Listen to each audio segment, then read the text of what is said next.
Shalom, selamat berjumpa kembali saudaraku yang terkasih di dalam Yesus Kristus. Salam sejahtera untuk kita semua.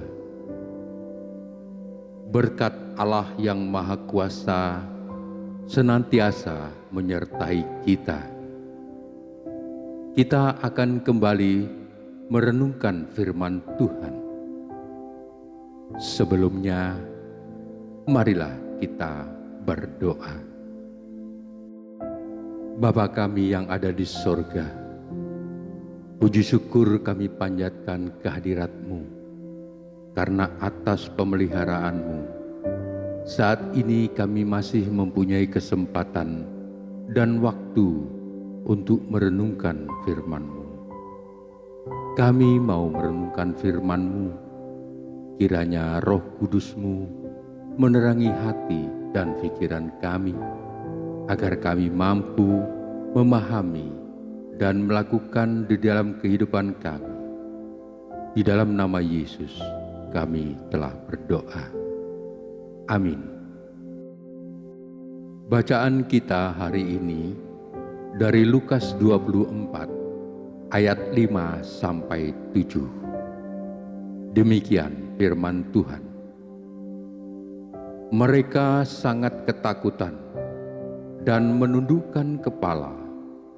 Tetapi kedua orang itu berkata kepada mereka, "Mengapa kamu mencari Dia yang hidup di antara orang mati?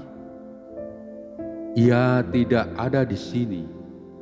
Ia telah bangkit. Ingatlah apa yang dikatakannya kepadamu ketika ia masih di Galilea, yaitu bahwa Anak Manusia harus diserahkan ke tangan orang-orang berdosa dan disalibkan, dan akan bangkit pada hari yang ketiga." Judul renungan kita pada hari ini adalah Mencari Dia yang Hidup. Bapak Ibu yang dikasihi Tuhan Yesus, peristiwa kebangkitan adalah penentu dari keyakinan orang Kristen. Peristiwa itu adalah bagian dari rencana Allah yang mau menyelamatkan dunia melalui Yesus Kristus. Kebangkitan adalah suatu harapan yang nyata bahwa dunia tidak untuk selamanya tenggelam dalam maut. Di dalam pimpinan Tuhan Yesus Kristus, maut telah dikalahkan. Apa yang dijanjikan Allah sungguh-sungguh terjadi. Mengapa kamu mencari Dia yang hidup di antara orang mati?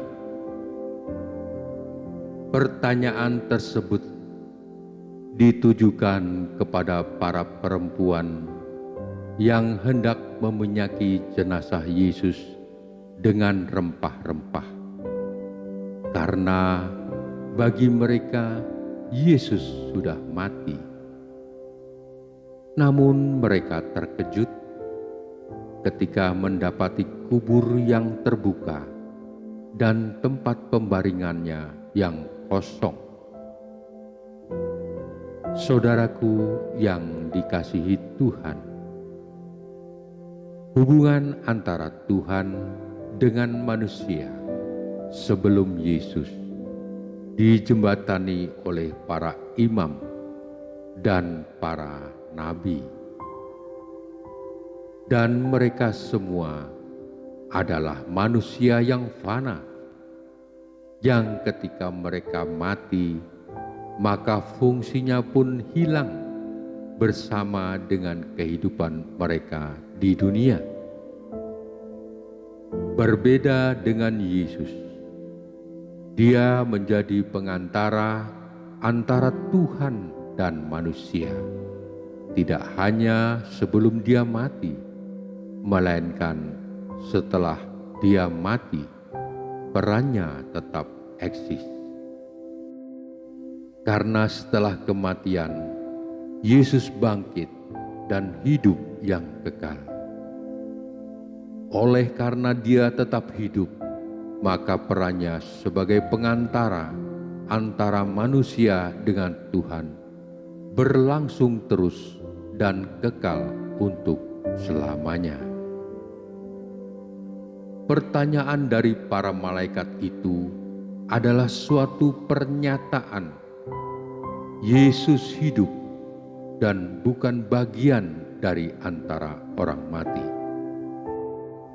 Dengan bangkitnya Yesus, maka karya kasih-Nya kepada umat-Nya terus berlangsung sampai sekarang dan selama-lamanya. Rasul Paulus berkata, "Dan jika Kristus tidak dibangkitkan, maka sia-sialah kepercayaan kamu dan kamu masih hidup dalam dosamu." 1 Korintus 15 ayat 17. Kepercayaan kita kepada Yesus adalah kepercayaan bahwa Dia adalah juru selamat dan Tuhan.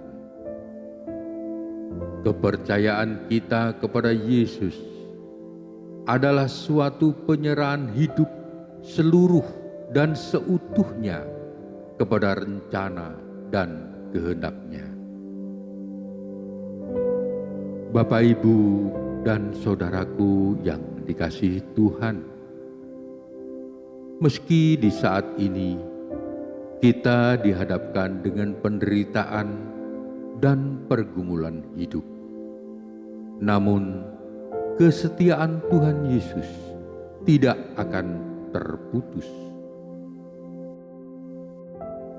Kebangkitan yang menyatakan bahwa Dia hidup adalah juga pesan bagi kita agar tidak putus asa dalam menjalani hidup dengan pergumulan. Kebangkitan Yesus telah menyatakannya bahwa kemenanganlah yang menjadi muara dari diri mereka yang hidup percaya dan mempercayakan dirinya kepada Yesus Kristus yang telah bangkit dari orang mati. Amin. Mari kita berdoa. Allah Bapa yang ada di sorga, terima kasih atas firman-Mu yang telah kami dengar dan kami renungkan. Kami percaya bahwa kebangkitan Yesus Kristus adalah suatu kemenangan atas maut dan menjadi muara bagi kami untuk mempercayakan diri kami kepada Yesus Kristus dan penyerahan diri kami untuk selama-lamanya. Bimbing kami agar kami tetap setia meskipun kami dihadapkan dengan segala macam pergumulan hidup. Bapa, pada kesempatan ini kami juga mau berdoa untuk bangsa dan negara kami yang saat ini sedang berjuang di dalam mengatasi pandemi COVID-19. Berkati segala upaya yang telah dilakukan agar kami semua terhindar dari penyakit. Kami berdoa untuk semua saudara-saudara kami yang saat ini sedang sakit. Kiranya Tuhan menolong dan memberikan kesembuhan. Kami juga mau berdoa untuk saudara-saudara kami yang berada di Nusa Tenggara Timur yang sedang mengalami musibah badai, banjir, dan longsor. Berikan kekuatan dan ketabahan bagi mereka. Topang mereka dalam penderitaan dan pulihkan kehidupan mereka seperti sedia kala. Di dalam nama Yesus kami telah berdoa. Amin. Demikian renungan kita pada hari ini. Sampai jumpa pada renungan berikutnya. Tuhan Yesus memberkati.